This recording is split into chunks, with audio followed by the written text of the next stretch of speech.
अहल समावात व खैर अहल अर्दीन इल्ला नबीयीन वल मुरसलीन।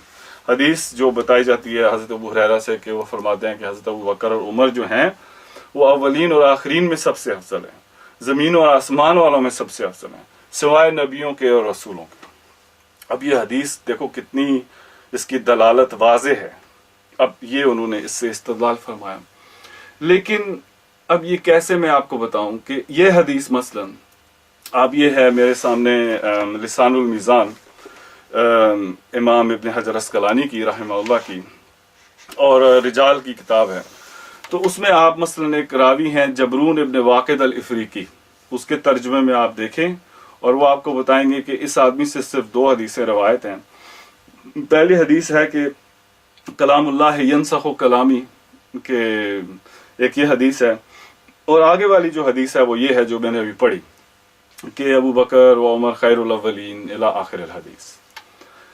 तो अब इस हदीस जो टाइटल भी लिखी गई है मसला अफजलियत पे, अब उसकी हैसियत क्या है? इमाम इब्न हजर अस्कलानी फरमाते हैं दोनों हदीस इंक्लूडिंग दिस हदीस फरमाते हैं हुमा मौदुआन, कि जो हदीस है ये मौजू है, ज़ईफ नहीं, कमज़ोर हदीस नहीं, बल्कि सफ़ेद झूठ है, मौजू खड़ी हुई हदीस है जो सरकार दो आलम सल्लल्लाहु अलैहि वसल्लम की तरफ मंसूब कर दी गई। और आप खुद अंदाज़ा लगाएं, अब इस नहज से अगर हम बहस करते तो फिर ये मसले आते, और इस वजह से मैंने कोशिश की कि इसको अवॉइड करें। सिर्फ आइम्मा ने जो तस्रीहात की हैं हम वही आपके सामने रख दें, तो ये आपके ऊपर मुनहसर है कि आप इसको कबूल करते हैं या रद्द करते हैं या पसंद फरमाते हैं या नहीं, इसमें हमें वो सरोकार नहीं है।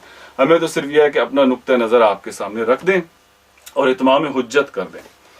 तो अब देखें कि इन्होंने फरमाया कि ये वाली हदीस मौजू है। इसी तरह इमाम इब्न अदी जो है अल कामिल फी दुअफ़ा रिजाल में, उन्होंने वो 365 हिजरी में आपका विसाल है, वहाँ भी आप देखें उन्होंने भी वहाँ कहा कि ये वाली हदीस मौजू है, फैब्रिकेटेड झूठ है। मीज़ानुल एतदाल ज़हाबी, अल्लामा ज़हाबी, इन्होंने भी जबरून इब्न वाक़िद के तर्जमे में फरमाया कि ये जो हदीस है अबू बकर व उमर खैरुल अव्वलीन फरमाते हैं और दूसरी हदीस के बारे में हुमा मौदुआन कि यह हदीस मौजू है, ये भी फैब्रिकेटेड है। तो अब खुद आप अंदाज़ा लगाएं, स्कॉलरशिप की पोजीशन देखें कि जिस चीज़ से इस्तदलाल किया जा रहा है और लोगों को अहले सुन्नत से निकाला जा रहा है वो हदीस ही मौजू है।